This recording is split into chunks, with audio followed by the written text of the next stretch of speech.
go ahead and let you know how Magic Toast is going. Same for me. Like I'm getting a lot of cocoa taste right up top as well. So it's interesting you mentioned that. Um, Nothing that really stands out or just punches you right off the palate. Just Right. like a real smooth amount so far. Like you said, we just get them sparked up, take a ride, and see what happens. Right. Right.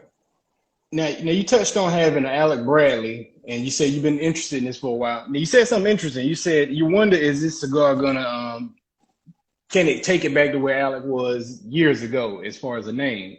Yeah, It's interesting you say that because I went to get an Alec Bradley because I knew you were smoking one this week, so I was right. going to smoke Alec Bradley with you also. My particular cigar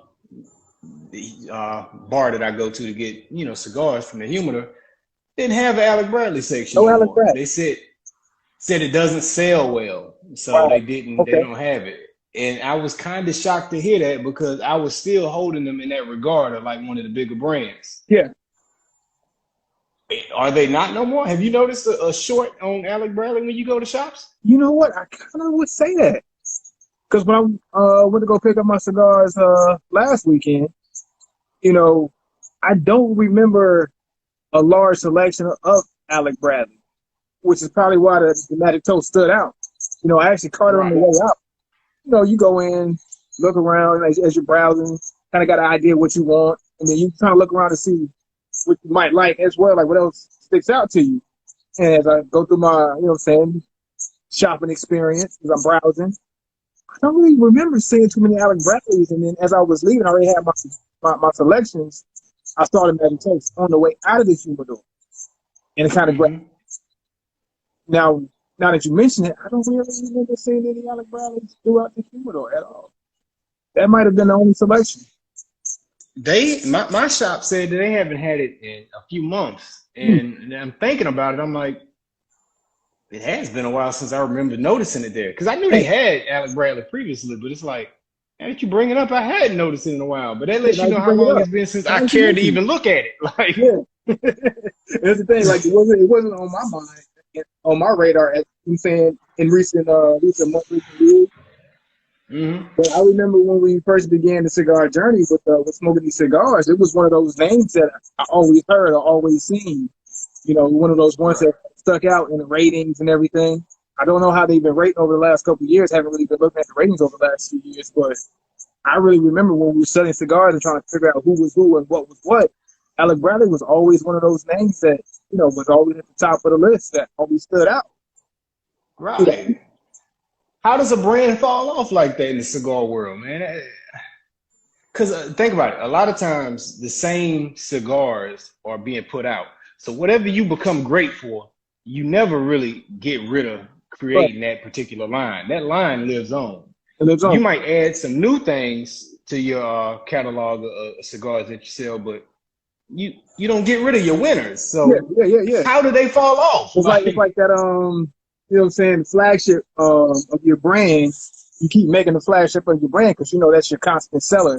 That's what people. Hmm. That's what your core audience or your core fan base is always clamoring for. So you never stray away from that.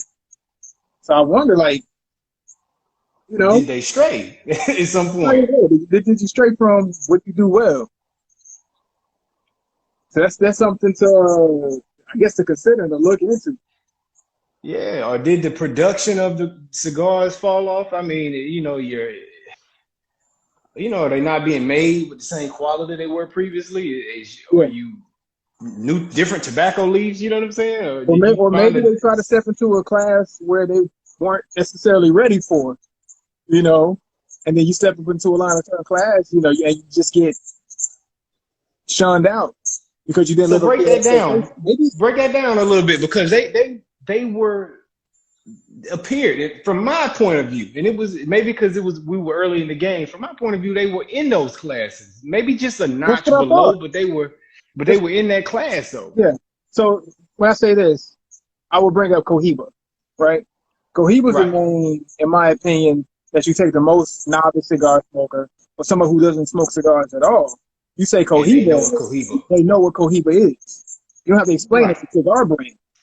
Right. And from what what we experienced and what we learned early on, it was one of those names that was around Cohiba. It was, synonymous with cigars.